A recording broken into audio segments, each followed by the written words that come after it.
part one of chapter 8 of Never Let Me Go is important for what's going on with the students at Hailsham. Remember, going back to the earlier chapters, this is all a flashback. Adult Kathy is a carer for these donors, and we hear from adult Kathy and her experience at Hailsham. In this chapter in particular, we're hearing again from adult Tommy and adult Kathy. So this probably means that Tommy is in some stage of donating his organs. So I left a photo here. You can kind of see, what can you actually donate? And there are so many things you can donate from your body, your eyes, your heart, your skin. The list goes on. So they go through multiple rounds of donations. That kind of leads me to the guardians being a little bit on edge. They want to protect these students from any type of disease. Remember, these students were designed specifically just to give donations. So the guardians would prevent that at any cost. So that kind of leads me to the question, why are the guardians desensitizing certain events in history? Last chapter, we saw them learn about the Holocaust. I was a little bit shocked about how they addressed the children's futures.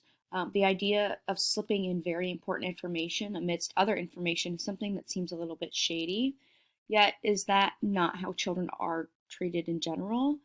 The idea of the Trail of Tears is taught early to the students, but the point that Native Americans were killed off in this death match is not what's specified in an early age. The same goes with the story of Christopher Columbus. When first learning about him as children, the fact that he massacred Native Americans is not talked about because of the children's age. I'm kind of struggling with this comparison a little bit because the information about Christopher Columbus and the Trail of Tears cannot be changed and has nothing immediately to do with the lives of the children learning about it. So I'm not as appalled by the misdirection, I guess. But I was appalled that the guardians were trying to sugarcoat and desensitize the children from that truth about their lives. I can see to it an extent as children, they're not prepared to comprehend that type of information. But I also fight against the idea that they are given no choice and they are expected to just accept their fate. Remember, they are told and not told, as Miss Lucy says on page 82, is a way for them to acclimate to the truth. So they don't mind as much when the donations begin because it's just a fact of life for them. Is this really how they should be educated? What do you think about that?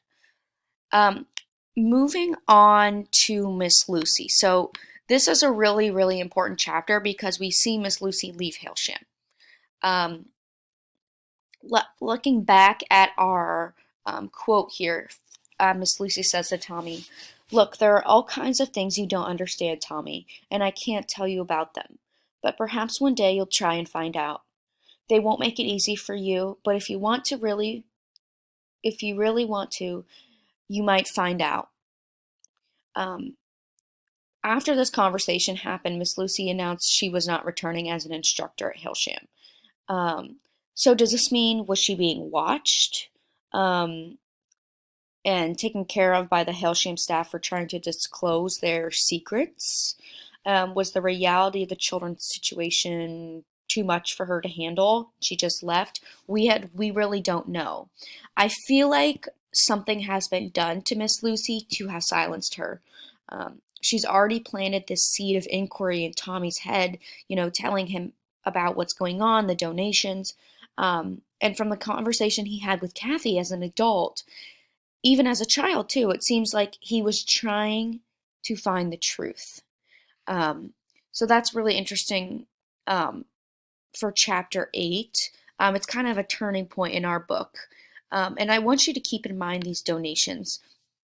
They are going through multiple rounds of donations. And it kind of takes a toll on you as a person.